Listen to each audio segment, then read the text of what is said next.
Brought to you by Bahar Ilaichi.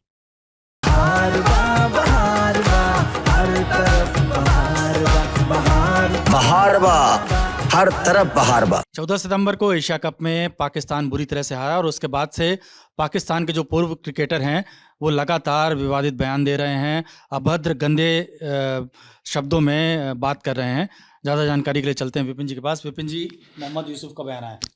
लगातार बयानबाजी हो ही रही है पाकिस्तान की तरफ से, क्योंकि 14 सितंबर को जिस तरीके से हारे और फिर उसके बाद जिस बेगैरती के साथ उन्हें मैदान से बाहर जाना पड़ा, जो रुसवाई हुई उनकी क्योंकि ना किसी भारतीय प्लेयर ने हाथ बढ़ाया आगे, क्योंकि एक स्पोर्ट्समैन स्पिरिट होता है, लेकिन वो एक ऐसे मुल्क के साथ, एक ऐसे देश के साथ होता है जो बाकी जगहों पर भी स्पोर्ट्समैन स्पिरिट दिखाए, छुपकर वार ना करे। तो वो लगातार उस दिन तो उनकी बेइज्जती हुई, लेकिन आज अब जो बयानबाजी लगातार हो रही है वो और ज़्यादा निचले स्तर की है और वो दिखाता है कि पाकिस्तान की सोच क्या है। उनके पूर्व क्रिकेटर मोहम्मद यूसुफ, जो उनके एक वक्त पर कप्तान भी रहे, one of the finest test cricketers, और जिस तरीके की बल्लेबाजी की, 10-12 हज़ार से ज़्यादा रन्स लगातार खेले, लेकिन अब जिस निचले स्तर की वो बयानबाजी कर रहे हैं वो बहुत ख़राब है। भारतीय कप्तान सूर्य कुमार यादव के लिए समा टीवी पर दरअसल वो एक पैनल में बैठे हुए थे, मैच को लेकर चर्चा चल रही थी, एशिया कप को लेकर जिक्र चल रहा था। उस वक्त एंकर ने उनसे सूर्य कुमार यादव को लेकर सवाल पूछा, जिस पर मोहम्मद यूसुफ ने बहुत बिल्कुल बेहूदगी के साथ, और वो दिखा दिया कि किस स्तर की वो बातचीत करते हैं। उसमें उन्होंने कहा कि सूर्य कुमार यादव का जिक्र करते हुए सूअर कुमार, उन्होंने बार बार इस शब्द का प्रयोग किया और एंकर ने उनको टोका कि नहीं, भारतीय कप्तान का नाम सूर्य कुमार यादव है। तो उन्होंने कहा अच्छा सूअर कुमार यादव, मतलब वो तंज वाले लहजे में और खुद की अपनी जाहिलता को दिखाते हुए कि हम कितने जाहिल हैं, उस तरीके का उन्होंने वहाँ पे उपयोग किया उस शो में, उस डिबेट में। और अकेले मोहम्मद यूसुफ नहीं है जो ऐसा कर रहे हैं, उनको इस कदर वो लोग इस वक्त तिलमिलाया हुआ है पूरा पाकिस्तान। पहले तो हारे, और वो भी इतना बुरा हारे कि आपके पास कुछ बचा ही नहीं है।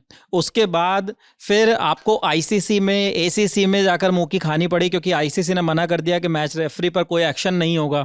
और फिर उसके बाद लगातार उनके साथ ऐसा हो रहा है कि अब शाहिद अफरीदी जैसे लोग जो हैं वो भी बयानबाजी कर रहे हैं उल्टी सीधी, पाकिस्तान में बैठकर हमारे जो अंदर के मसले हैं, अंदर के मामले, उन पर बयानबाजी कर रहे हैं।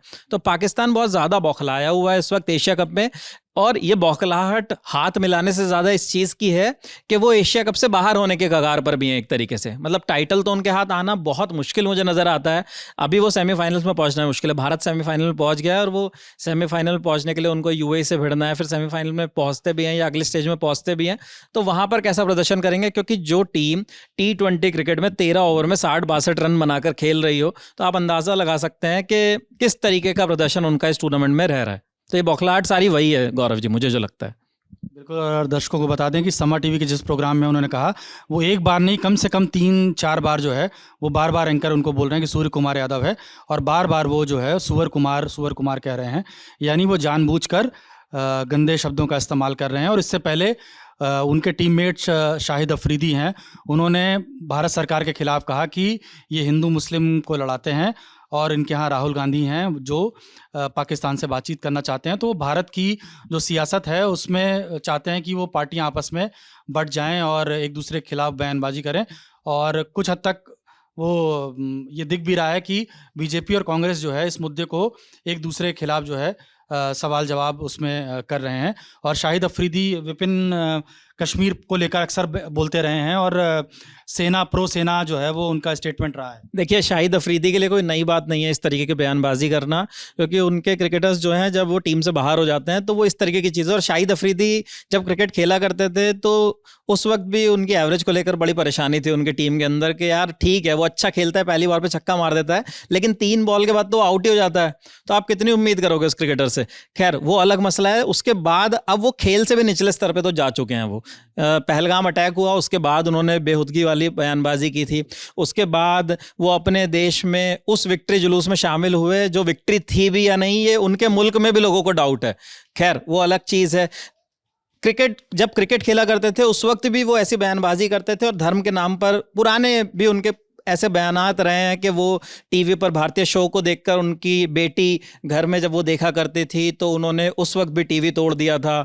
दानिश कनेरिया को लेकर, जो उनकी टीम के हिंदू क्रिकेटर थे, उनको लेकर, और दानिश कनेरिया ने कितनी बार इंटरव्यूज़ में ये बात बताई कि शाहिद अफरीदी किस तरीके का व्यवहार उनके साथ करते थे। तो पाकिस्तान मुल्क में किस तरीके की चीज़ें चलती हैं, इससे निचले स्तर पर वो लोग शायद नहीं जा सकते, और हो सकता है चले भी जाएँ, अगली हार देख लें, क्योंकि अगला मुकाबला फिर से अगर वो जैसे तैसे पहुंच गए और फिर हमें उनसे खेलना पड़ा, फिर से हार देखनी पड़ी, तो वो और निचले स्तर पर जा सकते हैं। तो ये सब बेहूदगी वाली चीज़ें वहाँ से आती रहेंगी लगातार।